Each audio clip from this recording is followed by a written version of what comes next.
Ya. Sini dulu. Oh, ada apa, Bu? Saya mau ajak Pak Nengah berbincang-bincang dulu nih untuk hari ini. Mungkin supaya lebih santai. Pak Nengah duduk dulu. Oke, terima kasih, Bu. Ini tumben berus nyari saya loh. Iya nih Pak Nengah. Oke, selamat pagi Pak Nengah. Pagi, Bu. Sesuai janji kita ya, hari ini saya ada perlu nih sama Pak Nengah. Karena rencananya saya mau melaksanakan proses coaching nih hari ini. Ya. Oh iya, saya lupa loh. Saking banyak tugasnya lupa saya. Oh, ya, lupa ini. Betul lupa. Oke, makanya tadi saya panggil Pak Nengah, sini Pak Nengah gitu ya. Ya, terima kasih loh, Bu. Terima kasih. Pertama, Ibu sudah mempercayakan saya sebagai pengamat Ibu dalam coaching itu ya. Terima kasih sebelumnya. Tadi saya lupa benar mau ke kelas, Ibu memanggil, oke lah. Oke, berarti saya luangkan waktu untuk Ibu sekarang ya. Yang pertama, Ibu kan kita sudah janji bahwasanya Ibu akan melakukan coaching hari ini kan gitu, Bu ya. Sama Pak Bayu kalau nggak salah ya. Sama Pak Bayu ya. Oke. Saya ingin tanya dulu gimana kabarnya Ibu sekarang gitu. Kabar saya baik, tapi saya masih ini deg-degan ini hari ini ya, karena tadi saya panggil Pak Nengah, sepertinya Pak Nengah tidak ingat janji kita hari ini gitu ya.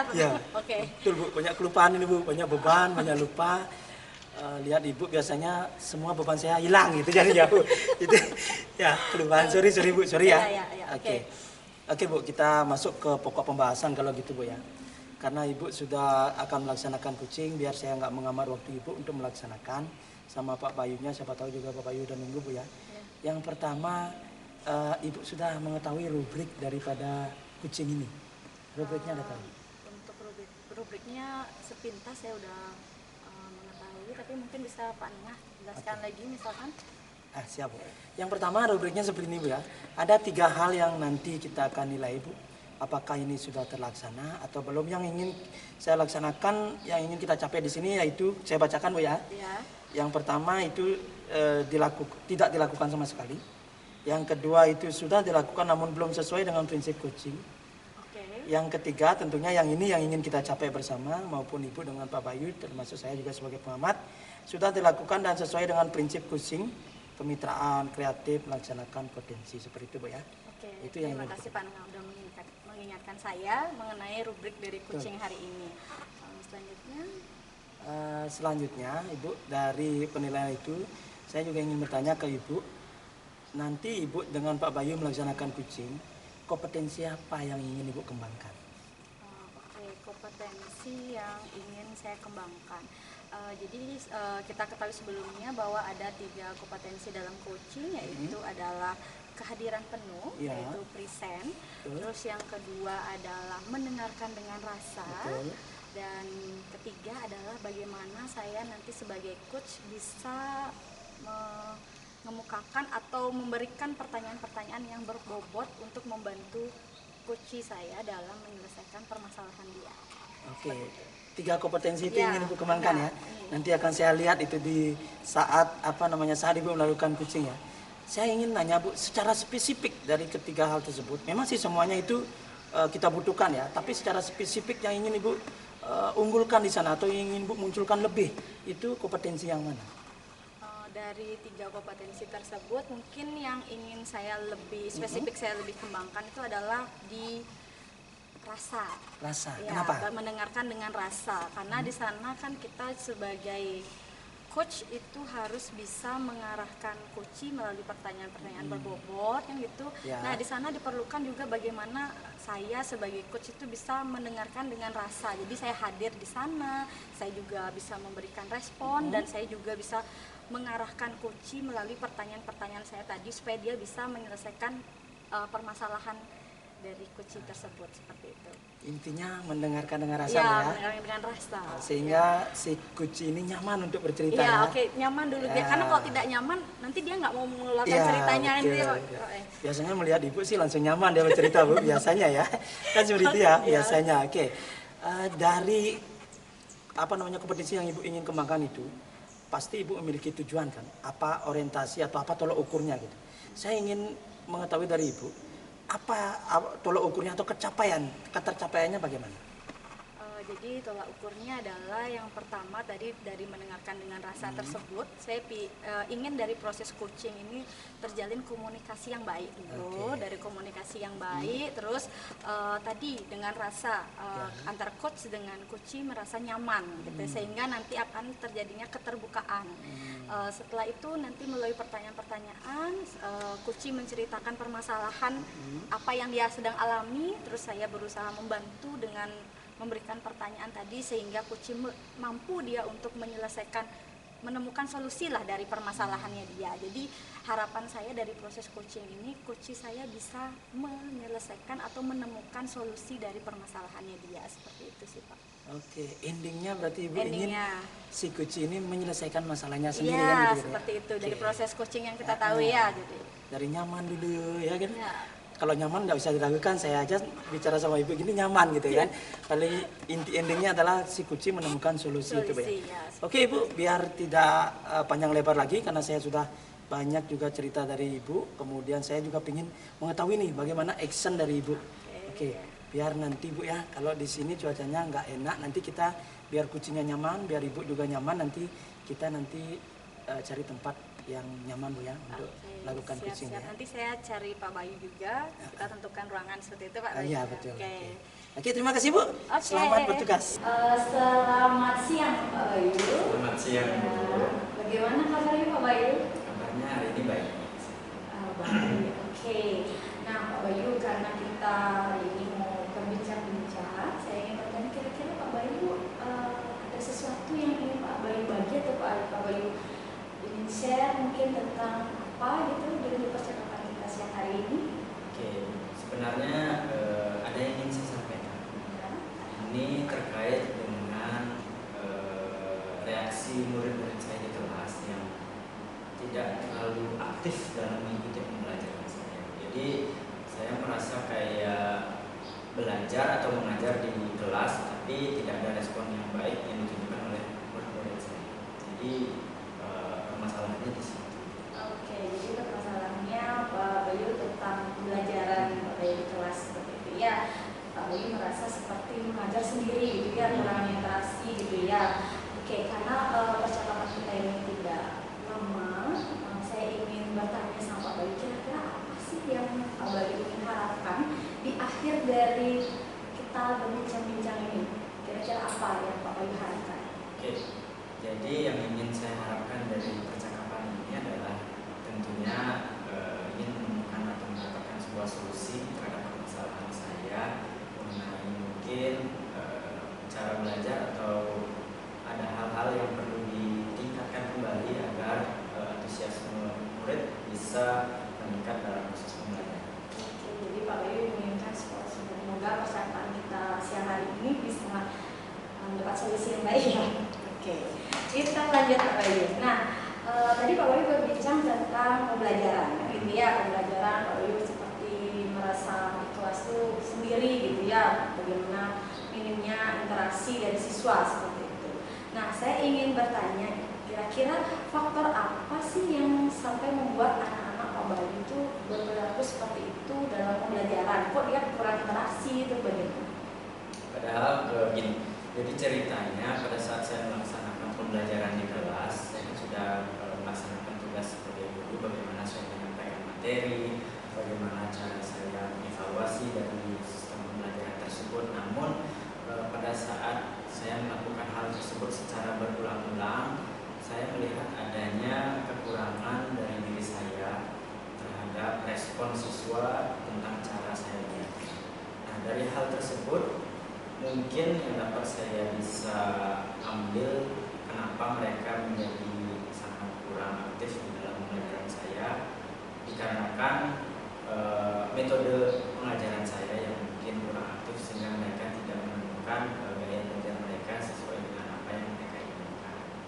Oke, baik. Jadi Pak Bayu di sini merefleksi diri ya. Jadi beranggapan bahwa sepertinya ada yang salah atau yang masih kurang tepat gitu ya, yang dilakukan pada saat pembelajaran sehingga murid berperilaku demikian, dan Pak Bayu juga meresponnya seperti itu gitu ya. Nah, sebelumnya apakah pernah Pak Bayu mungkin bertanya kepada 1-2 orang siswa atau mungkin membuat workshopnya atau mungkin bagaimana di kelas, kenapa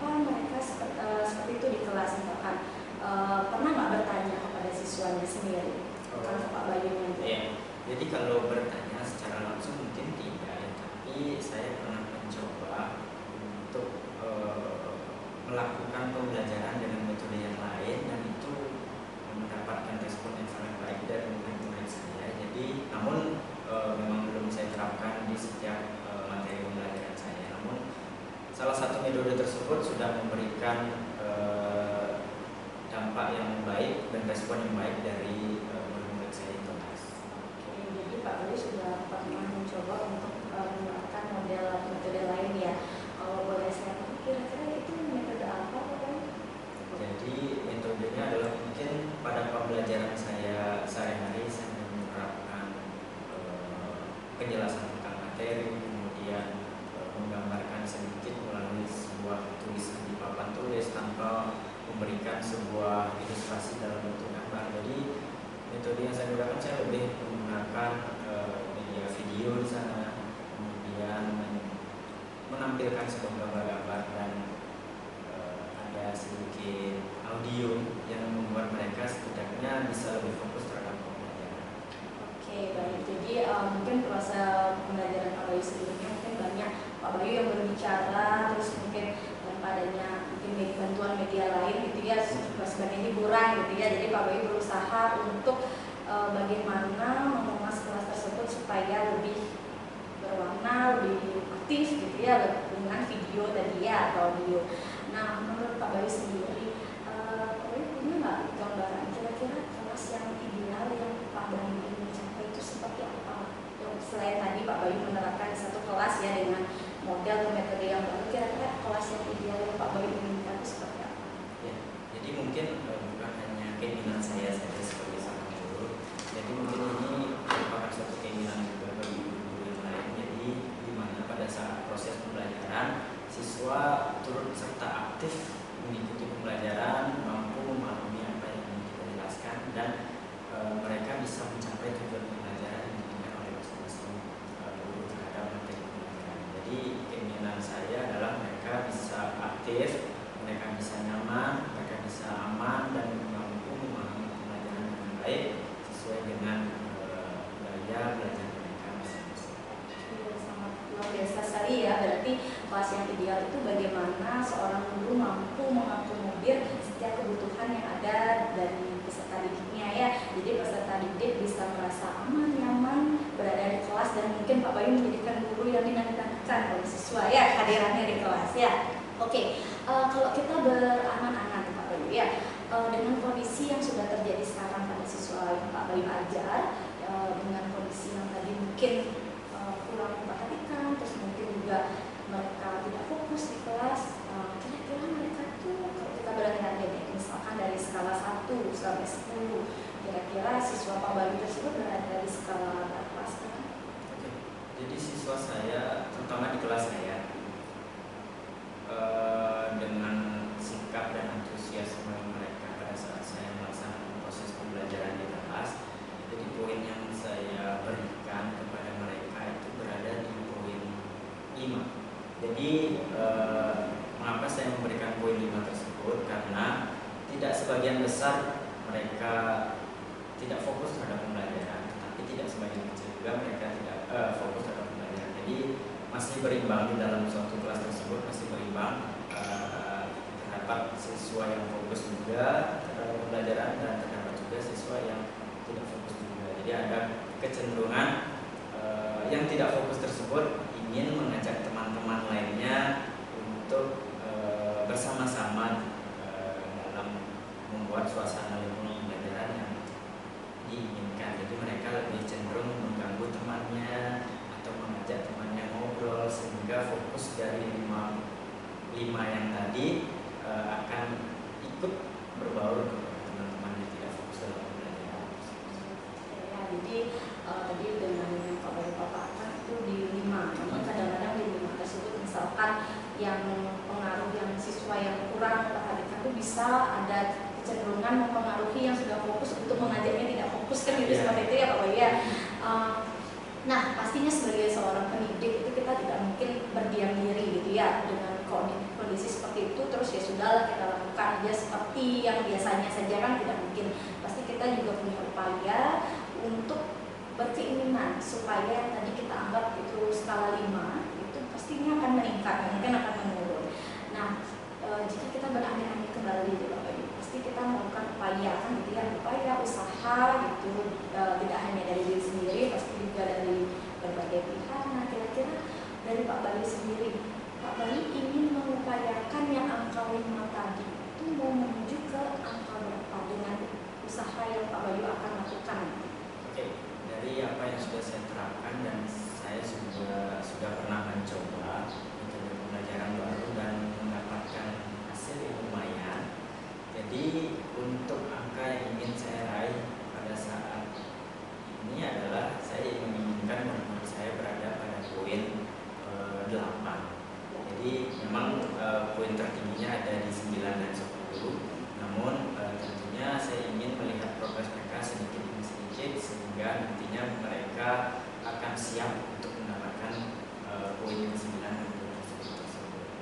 Oke, berarti sudah sangat bagus ya, punya angan-angan untuk berubah dari angka 5 tersebut mencapai angka maksimal 9 ke 10, namun berproses dulu dengan jangka waktu dekat menuju di angka 7. Kan seperti itu Pak Bayu ya.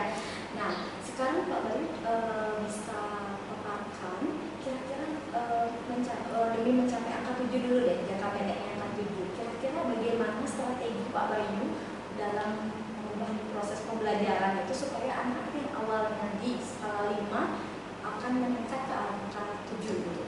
Baik. Jadi untuk langkah-langkahnya mungkin di awal saya akan melakukan refleksi terlebih dahulu terhadap diri saya tentang bagaimana cara saya mengajar dengan memberikan sebuah kuesioner kepada murid-murid.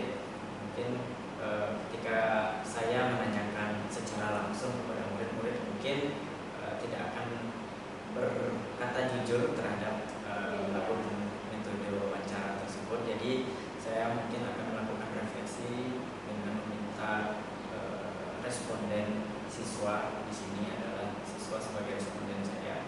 Kemudian dari hasil refleksi tersebut saya akan berusaha merubah sesuai dengan apa yang mereka berikan. Kemudian untuk yang kedua, dari hasil refleksi tersebut saya akan mendiagnosis awal terhadap kebutuhan belajar siswa. Jadi minat siswa yang seperti apa yang mereka inginkan, kemudian gaya belajar yang seperti apa yang mereka inginkan, dan profil belajar yang seperti apa yang sebenarnya bisa membantu mereka untuk bisa fokus di dalam belajar. Mungkin itu yang dulu dapat saya terapkan untuk bisa akhirnya mendapatkan solusi dari masalah. Oke, jadi yang Pak Bayu akan terapkan adalah penganalisis awal gitu ya dari siswa gitu ya.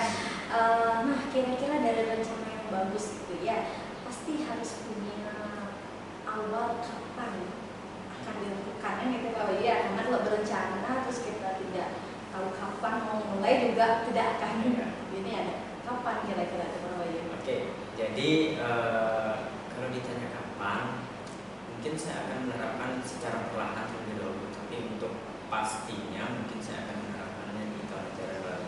Karena kalau misalnya saya ingin melakukan diagnosis awal di pertengahan semester seperti ini, mungkin dirasa belum efektif. Tetapi saya mencoba untuk memulai terlebih dahulu melakukan sebuah refleksi. Jadi direfleksikan terlebih dahulu terhadap kemampuan saya dalam mengajar. Kemudian saya berusaha mencari minat belajar mereka atau gaya belajar yang mereka inginkan, biar saya bisa menerapkan pembelajaran yang sesuai dengan minat dan belajar mereka dan masing-masing. Kemudian dari hal tersebutlah, kemudian barulah nantinya di tahun ajaran baru saya akan aplikasikan hal-hal tersebut secara harapan. Jadi dalam waktu dekat ini mungkin minggu depan saya akan mulai. Jadi setelah hari raya saya akan mulai kembali untuk melakukan refleksi diri, kemudian mengetahui kebutuhan dasar belajar dari siswa. Luar biasa. Jadi Pak Bayu sudah tahu kapan mau mulai, itu setelah hari raya ya Pak Bayu ya. Jadi nanti kegiatan yang atau rencana yang lebih optimal itu akan dilakukan di tahun ajaran baru seperti itu ya.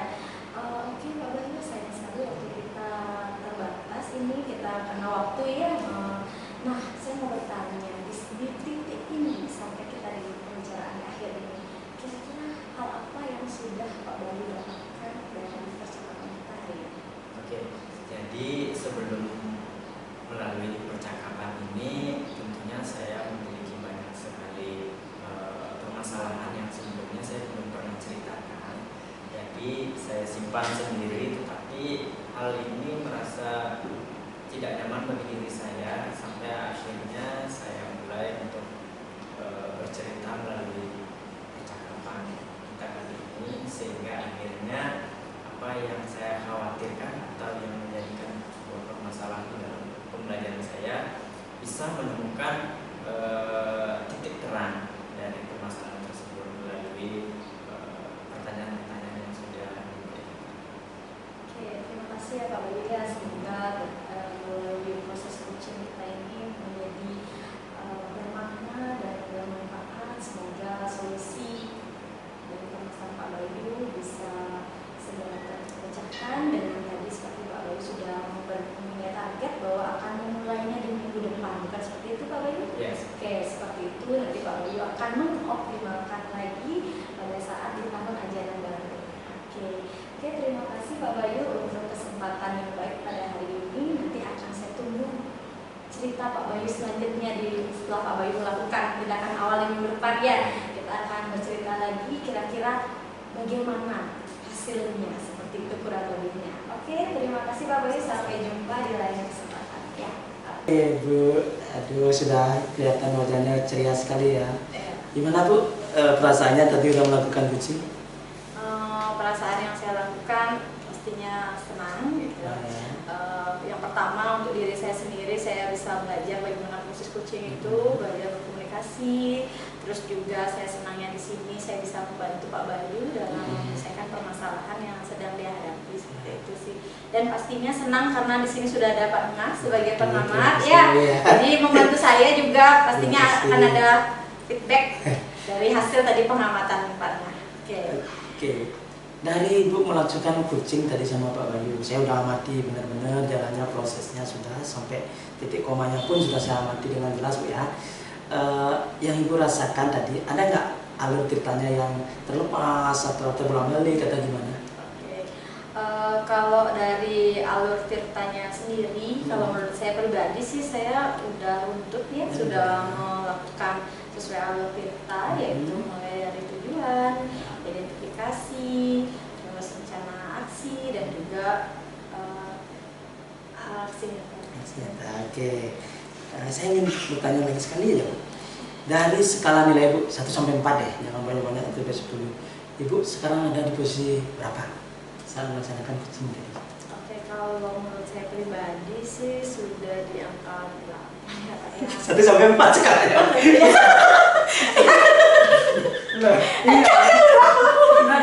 Nanti dipotong aja.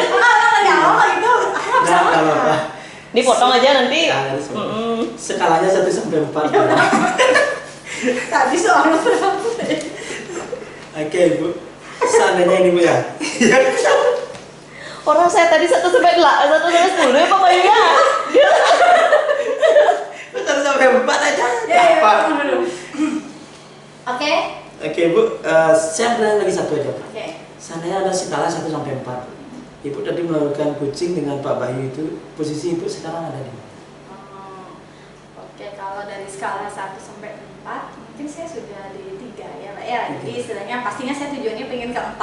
Tapi karena di sini masih saya memerlukan Pak Nana sebagai pengamat kan gitu ya, saya juga tadi merasa ada yang masih sedikit itu kurang, jadi di 3 deh. Di apanya tadi kurang Bu? Oke, kalau menurut saya itu adalah di pertanyaan, mengidentifikasi melalui pertanyaan-pertanyaan berbobot. Jadi mungkin saya bisa banyak lebih belajar lagi, mungkin menggali informasi, melihat video-video coaching gitu ya, bagaimana mengajukan pertanyaan-pertanyaan yang berbobot gitu. Lebih baik lagi dalam proses mengajukan pertanyaan seperti itu. Oke Bu, di sini saya sudah ada beberapa catatan Bu ya. Oke, aduh Sudah beberapa saya ya. catat di sini. Ya. Yang pertama, saya apresiasi luar biasa banget apa yang Ibu lakukan sama Pak Bayu sampai Pak Bayu menemukan sebuah solusi dari dalam dirinya ya. Proses coachingnya sudah bagus, alur ceritanya sudah berjalan dengan baik sekali. Saya amati tadi tidak ada tumpang tindih, tidak. Kemudian proses pertanyaan yang berbobot juga sudah Ibu ajukan tadi, sudah kalau saya amati sudah bagus. Kemudian mendengarkan dengan rasa amat sangat karena Ibu saya lihat tadi betul-betul kontak mata dengan Pak Bayu, kemudian seolah-olah merasakan apa yang dirasakan Pak Bayu sehingga Pak Bayu merasa di zona nyaman untuk bercerita. Zona nyaman banget untuk bercerita sehingga semua masalah Pak Bayu dikeluarkan.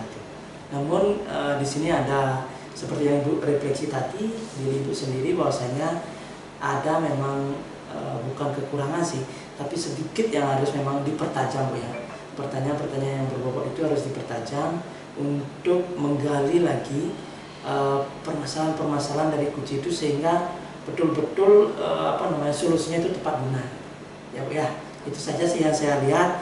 Mudah-mudahan nanti kedepannya dari hasil kunci ini bermanfaat bagi semua kalangan, bukan hanya guru tapi juga tenaga pendidik, siswa, termasuk siapa tahu nanti suaminya Ibu bermasalah di rumah kan bisa dikunci juga kan. Ya kan seperti itu. Bisa juga dimanfaatkan, ini ilmu universal sebenarnya, bukan hanya di dunia pendidikan tapi ilmu ini universal sehingga tidak ada istilahnya lagi orang itu bunuh diri karena beban kan seperti itu ya, dengan kita diskusi ya. Saya pertanyaan yang terakhir kali ini Bu, sebelum tadi kan Ibu udah luar biasa ya, pertanyaan lagi kali ini kompetensi apa yang Ibu kembangkan ke berikutnya? Oke, kompetensi yang ingin saya kembangkan itu adalah dari segi pertanyaan, mengajukan pertanyaan yang berbobot itu pastinya bisa saya kembangkan dengan mencari referensi, melihat mungkin video-video coaching yang baik, sudah baik gitu ya, yang pastinya banyak berlatih Pak, pastinya banyak berlatih karena sesuatu hal itu pastinya perlu proses. Dari proses yang kita lakukan refleksi, terus perbaikan, itu pastinya akan menjadi lebih baik ke depannya. Jadi harapan saya bisa mengembangkan diri saya, yaitu dengan berkomunikasi juga ya, mungkin lebih santai, mungkin tadi sudah terlihat santai, mungkin lebih santai lagi, dan mungkin diimbangi dengan pertanyaan-pertanyaan yang lebih berbobot sehingga yang nanti menjadi kunci saya itu bisa bagaimana ya, dalam hatinya itu seperti bisa menemukan dan menggali solusinya lebih baik lagi dari yang saya sudah lakukan hari ini. Oke, saya senang yang seperti ini, guru penggerak yang luar biasa, mau berlatih, mau belajar terus menerus. Oke, selamat ya, semoga sukses. Terima kasih Pak Nanang untuk hari ini.